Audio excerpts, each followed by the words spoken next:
of a here, precaution.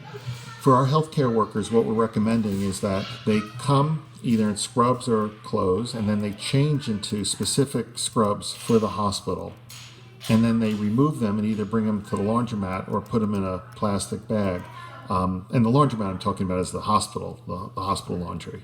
And so you don't want to really bring the clothes home if you think there's really risk of these clothes being in contact with people who have COVID-19. So since we don't know, I've been recommending for everybody working in the healthcare profession to actually change their clothes in the office or in the hospital and have the institution laundry do it.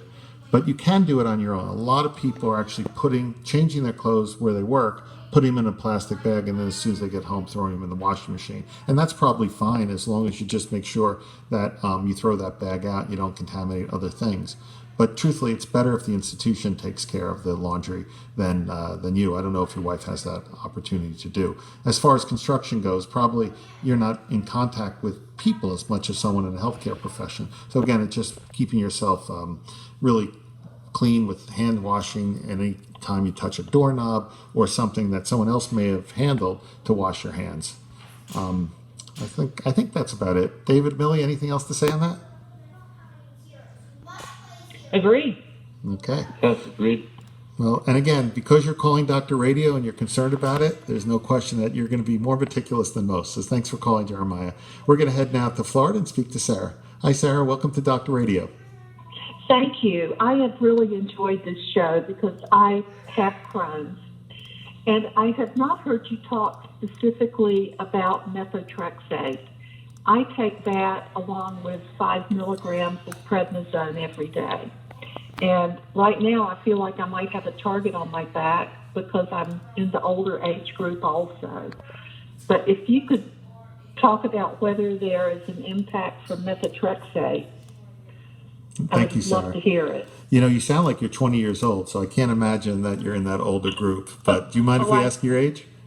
71. Wow, you sound wonderful. I bet you're a young, active, healthy 71. There's no doubt in my mind. Anyway, David, what do you think methotrexate? Sure. So I do not think you have a target on your back. Yeah, thank you. Methotrexate, we don't think is one of as a significant immunosuppressive as some of our other agents we were talking about earlier, like biologics and small molecules. So I wouldn't consider you at increased risk with that. And we were talking about prednisone and steroids. However, you are on a very low dose. And when we're talking about immunosuppressive properties with steroids, we're usually talking about doses over 20 milligrams.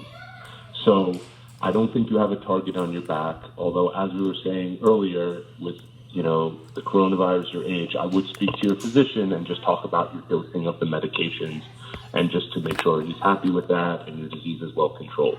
But again, you do not have a target on your back. Yeah, and I think unfortunately, we speak so much about people who are immunocompromised or on medications. We sometimes really instill a lot of fear. We just want to instill caution. Millie, any other thoughts on that?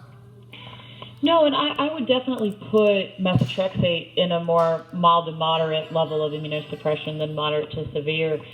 One example of that is when we're giving live vaccines, we don't want people to be on high levels of immunosuppression.